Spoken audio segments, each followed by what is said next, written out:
Here are the components of the IEP. First of all, we have present levels. We need a starting point. We need to know where the student is, and particularly in relation to his or her peers. You know, there's things called grade level standards.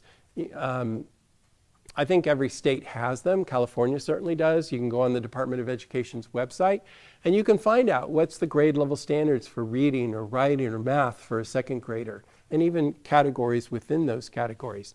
So you want to start with, where does this student fall in all of those areas of academics and maybe behavior and maybe communication or sensory, whatever areas that we're looking at. What is their starting point? And you get that from the assessment data I talked about earlier. That assessment data is going to give us that information, where the starting point is. From there, we look at areas of need. So when we examine those present levels on the IEP, we're going to know whether the student has deficiencies, in what areas. A lot of times a student might have, for example, in academics, they might have a real deficiency in reading, but not in math. I mean, it's very common.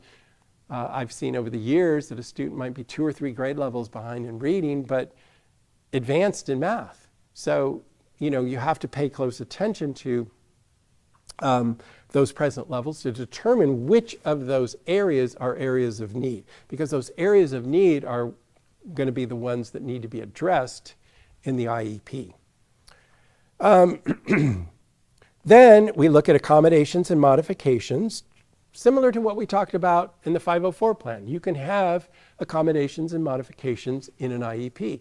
The front row seating, the extra test time, the quiet spaces for test time. Those all can be written into the IEP.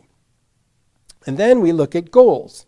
Goals address those areas of need, and what we're doing is we're kind of creating a goal for what would be 1 year's attainable progress. So based upon the information we have about this child, what can we expect they can achieve in 1 year, given the appropriate program, given services, not just what can they expect to achieve in a year with nothing, but with appropriate help. So you create those goals, those match the areas of need, and we look at 1 year's attainable progress. And then the services, those are determined as to what the child needs in order to attain that goal. So think about this: if you have goals in reading, writing, and math, the services are going to match that, right? You're going to have instruction in reading, writing, and math. If you have goals in communication, you're probably going to have services that address that, like a speech language person. Or if you have goals for fine motor or gross motor, you're probably going to have services for an occupational therapist. So, you know, the services really match the goals. If you don't have a goal in communication, but let's say the child has communication needs, it's going to be tough to get services for that. So make sure that the goals are written based upon the child's areas of need. Then you match up the services so you can meet those goals. And then finally, the placement is the program that will be implemented in the LRE. We'll talk about that in a minute, the least restrictive environment. But the end point is placement. It's not the other way around when you get to an IEP meeting.